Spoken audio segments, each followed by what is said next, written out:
हातकणंगले तालुक्यातील पेठ-वडगाव इथं क्रीडा संकुल करावं अशी मागणी गेल्या कित्येक वर्षांपासून होत आहे, पण शासन स्तरावर त्याची योग्य दखल घेतली जात नाही।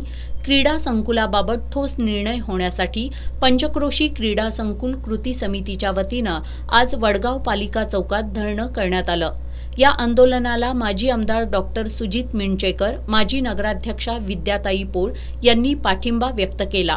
निमंत्रक विजय अपराध, अभिजित गायकवाड, माजी उपनगराध्यक्ष संदीप पाटील, जनसुराज्य पक्षाचे हर्षद पाटील, वारणा कारखान्याचे संचालक सुभाष जाधव, वारणा दूध संघाचे संचालक महेंद्र शिंदे, वैभव कांबळे, वाठारचे सरपंच सचिन कांबळे, सर्व सदस्य राहुल पोवार, सूरज तवटे, अभिनंदन शिखरे, विकास नाईक, रणजित पाटील, सचिन पाटील, सागर गुरव, जगदीश पाटील, सागर चोपडे, रोहिणी पाटील, पूनम गुरव यांचेसह स्वाभिमानी शेतकरी संघटनेचे कार्यकर्ते, पदाधिकारी सहभागी झाले होते।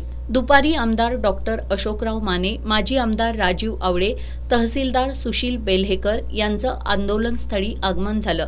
त्यांनी आंदोलकांशी चर्चा करून कागदपत्रांची पाहणी केली।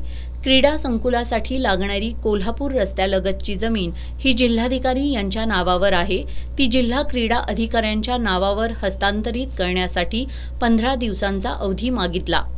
तहसीलदार बेल्हेकर यांनी ही जमीन 15 दिवसात हस्तांतरित करण्याचं, तर आमदार माने यांनी या क्रीडा संकुलासाठी लागेल तो निधी उपलब्ध करून देण्याची ग्वाही दिली।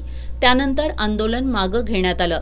यावेळी doctor Ashok Chougale, doctor Suraj Kudalkar, Abhijit Gaikwad, Sachin Chavan, doctor Anjana Jadhav, Nasima Attar, Arhanath Patil, महावितरणचे अभियंता महामुनी, तालुका क्रीडाधिकारी रोहिणी मोकाशी, सुधाकर जमादार, मंडलाधिकारी पांडुरंग धुमाळ, ग्राम महसूल अधिकारी अश्विनी खराडे आदी उपस्थित होते।